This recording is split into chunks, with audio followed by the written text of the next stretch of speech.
देश की राजधानी नई दिल्ली में चल रहे 18वें जी20 शिखर सम्मेलन में दुनिया भर के नेताओं का जमावड़ा लगा हुआ है। भारत में हो रहे इस वैश्विक सम्मेलन पर सबकी निगाहें टिकी हैं। देश दुनिया की मीडिया में भी जी20 सम्मेलन से जुड़ी खबरों को प्रमुखता से जगह दी जा रही है। इस खबर में हम जानेंगे कि विश्व के बड़े मीडिया संस्थानों में जी20 समिट इंडिया को लेकर क्या चल रहा है। बात करें अमेरिकी अखबार द न्यूयॉर्क टाइम्स की, तो पत्रकार केटी रॉजर्स ने जी20 घोषणा पत्र में रूस की आलोचना को शामिल नहीं किया गया, यूक्रेन वासियों की पीड़ा पर गौर किया शीर्षक से प्रकाशित अपने लेख में लिखा, शनिवार शाम को नई दिल्ली में जी20 शिखर सम्मेलन में यूक्रेन पर रूस के आक्रमण या उसके क्रूर युद्धाचरण की निंदा नहीं की गई, बल्कि यूक्रेनी लोगों की पीड़ा पर शोक व्यक्त किया गया। अखबार का कहना है कि ये पिछले साल बाली में हुए सम्मेलन के उलट था, जब नेताओं ने रूस के यूक्रेन पर किए हमले की निंदा की और मॉस्को से अपने सैनिकों को वापस बुलाने के लिए कहा।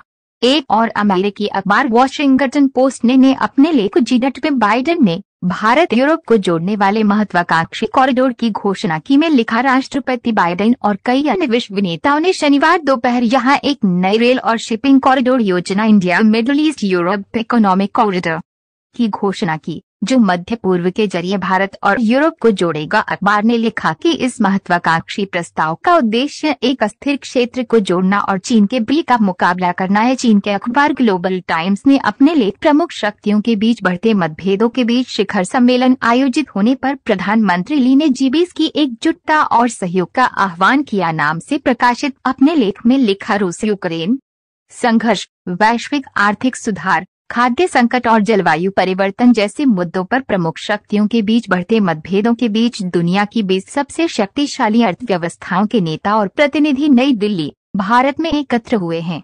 जी20 के स्थायी सदस्य के रूप में अफ्रीकी संघ का स्वागत योग्य समावेश पहला उत्साहजनक संकेत है, जो प्रमुख शक्तिशाली अर्थव्यवस्थाओं के बीच आम सहमति को दर्शाता है, लेकिन एकता की कमी और संयुक्त घोषणा तक पहुंचने में कठिनाई के बारे में चिंताएं अभी भी मौजूद है। अखबार ने लिखा कि चीनी प्रधानमंत्री ली कीयांग ने शनिवार को 20 देशों के समूह से एकजुटता और सहयोग का पालन करने, आर्थिक विकास को गति देने के लिए व्यापक आर्थिक नीतियों के समन्वय को मजबूत करने का आह्वान किया। अखबार ने अमेरिका पर निशाना साधते हुए लिखा कि अमेरिका बहुपक्षीय तंत्र पर नियंत्रण हासिल करने और महान शक्ति प्रतिस्पर्धा की अपनी रणनीति की पूर्ति के लिए इस मंच उपयोग करने की कोशिश कर रहा है। ब्रिटिश ब्रॉडकास्टिंग कॉरपोरेशन बीबीसी ने भी कमोबेश वही बात कही है जो अमेरिकी अखबार द न्यूयॉर्क टाइम्स ने कही।